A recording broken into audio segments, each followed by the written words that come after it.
Let us know. Thank you, guys. Okay, Lewis, thank you very much. Cheers. Now, a surgeon from Inverness who's helping to support medics in Ukraine has spoken about what he describes as First World War type injuries. Andy Kent is on his third visit as a volunteer orthopaedic surgeon with the frontline aid charity UK Med after he helped set up a field hospital last summer. A warning, the following report by Isla Todd contains scenes of surgery. You're seeing very much First World War type injuries that I never thought I would see in my career.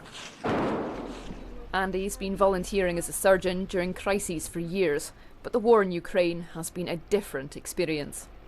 Most of the surgical trauma that we offer help with is what I would call limb reconstruction trauma.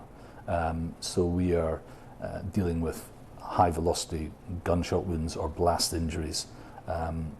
And that had changed a little bit during the time I was there, in that at the start of the war there were a lot of gunshot wounds, but as the fronts became established, it was almost like First World War surgery, in that it was mainly bombing and it was mainly fragmentation injuries.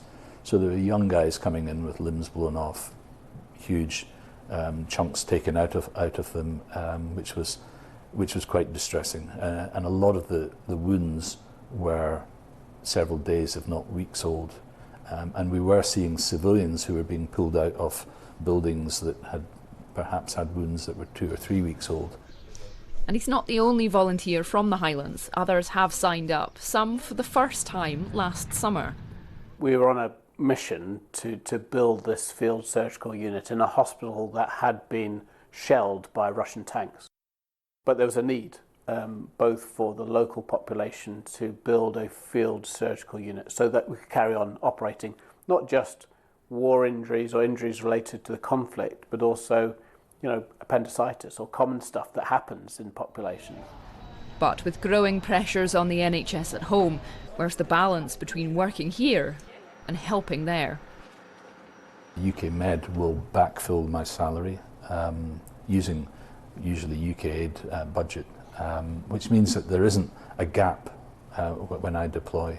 Usually my patients are looked after by my colleagues, and I've always had very strong support from my colleagues.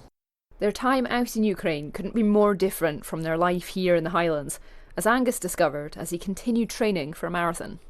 When I got there, the local security team said, Angus, just run on the roads or the pavement, because there's still lots of unexploded ordnance in the woods and the softer verges. So I was kind of running along the road between these checkpoints and these local soldiers saying, who's this white Scottish guy, doing marathon training in the middle of a war zone? But it was a bit of a release when I was there. It would be much safer for folk like Andy to stay at home. But the personal risks they take make all the difference to soldiers and civilians caught up in the conflict. Isla Todd, BBC News, Inverness. Incredible stuff, isn't it? Really. You go into a caring profession, obviously, but this is like one step beyond in terms of being selfless. Yeah, what a risk. And going 3 times, this Yeah. is Andy's 3rd time, I think. Yeah, out there. yeah, exactly. And so many dangers, as we just heard there, even just going for a run, for instance, yeah. Hard to believe we're approaching the year point of this conflict, absolutely. aren't we? Sadly, that is the case, yeah.